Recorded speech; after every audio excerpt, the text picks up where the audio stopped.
Okay, Barton. Just got your text. Let's do some ellipses. Now, like I mentioned to you, this isn't my strongest point in math, but I think I've reviewed it enough so that I think I get the gist of it. So basically, here's the information you gave me. The major axis is 22 units. The minor axis is 18 units. The center is found at -7.6. And here's our partial equation. Let's go ahead and draw this out. I always like to draw things before I work on them. So here's a coordinate plane. And actually I might need to shift this over a little bit since our center is kind of way out there in the third quadrant. But let's imagine 1, 2, 3, 4, 5, 6, 7. And then 1, 2, 3, 4, 5, 6. Okay, so if we look at this graph, and actually I'm gonna go over to a new plane. I don't think I left myself enough room. So here's my coordinate plane. I'm gonna be more over this way. So 1, 2, 3, 4, 5, 6, 7. 1, 2, 3, 4, 5, 6. So we're about right here is the center of our graph.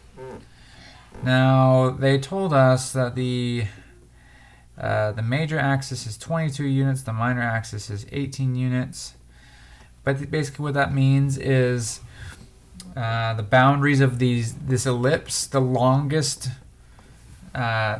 side of the ellipse is going to be 22 units from end to end, and the short side of the ellipse is going to be 18 units from end to end. Now the difficulty that we have here, we don't really know if the major axis is stretching in the x direction or if it's in the y direction.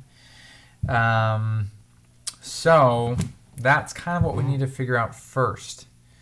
So I'm looking at the problem again. Okay, so it told us in the problem. So it says the major axis is horizontal, the minor axis must be vertical. So I'm going to write that in here. So major axis is horizontal. And please excuse my bad handwriting. My stylus is temporarily out of order. Okay, so basically, if we were to draw this guy, our major axis is horizontal, and it's 22 units long. That basically means that from end to end, this is going to be 22 units long. So half of that distance, so going out 11 units to the right, is going to bring us, it's going to bring us over here considerably.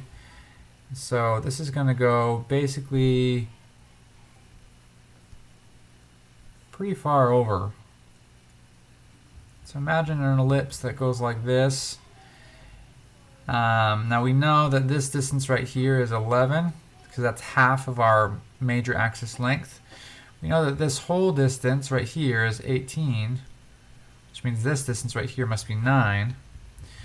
Now the key thing to remember when you're looking at the equation, the number that goes under the x spot right here is basically going to be the square of half of the major axis distance in the x direction. Okay, so since our axis distance, or half of it, is 11 in this case, this thing is going to be 11 squared.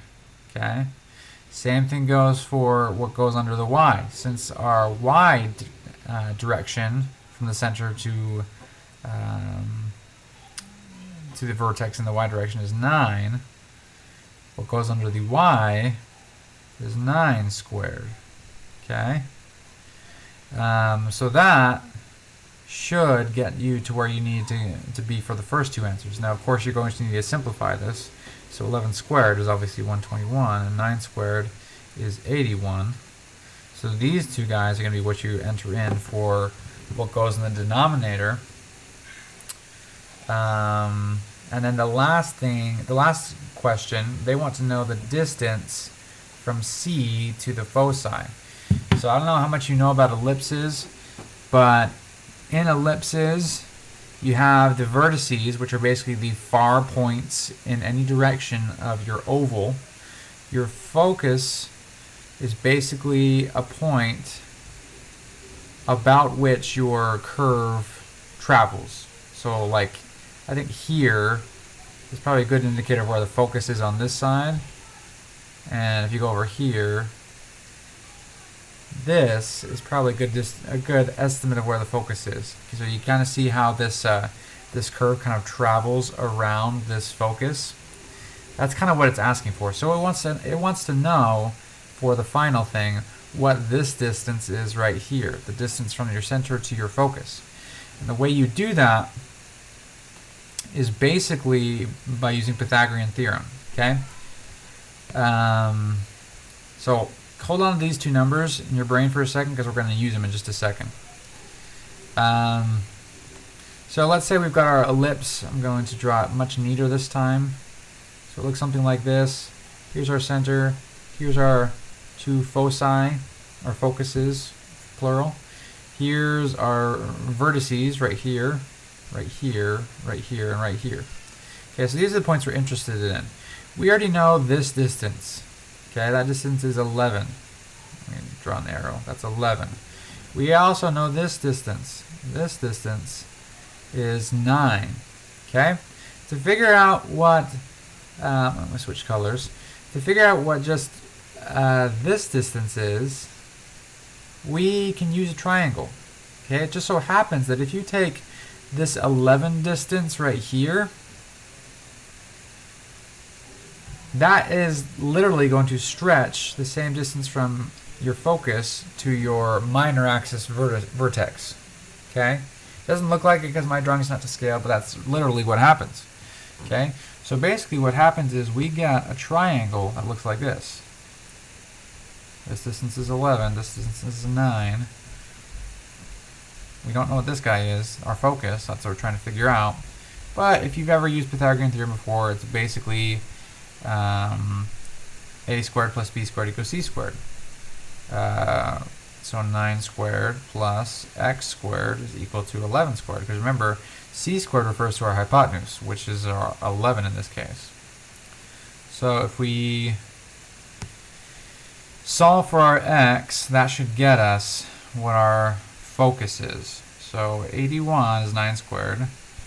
X squared we don't know yet. 11 squared is 121. Let's get x by itself. If any of this doesn't really make sense, I wish I could sit down with you a little bit more. But if it doesn't make sense, I can do another video for more specific questions. So we get x squared is equal to 40. To get rid of the square, we take the square root of both sides. So we see that x is equal to root 40. But this is algebra 2, and we like to simplify radicals when we can. So hopefully you've taken a little bit of lessons about how to simplify radicals. But basically the gist of it, we can expand this 40 to something like 4 times 10. And I chose those two numbers because 4 is a perfect square. If you take the square root of 4, which is 2, you can bring that 2 outside the root. You're left with your 10 on the inside. Okay, that's how we simplify radicals. We find perfect squares and basically square root those perfect squares to get them out of the radical sign. Now, unfortunately, there's no more perfect squares that go into 10, so I think this is pretty much as far as we can go. So, if I've done my math right, and I hope I have, that is your focus distance, and you already figured out your denominators right here and here. Okay? I hope that helps, and I hope that's correct. To my knowledge, I believe it is. Let me know if it is not. Thanks.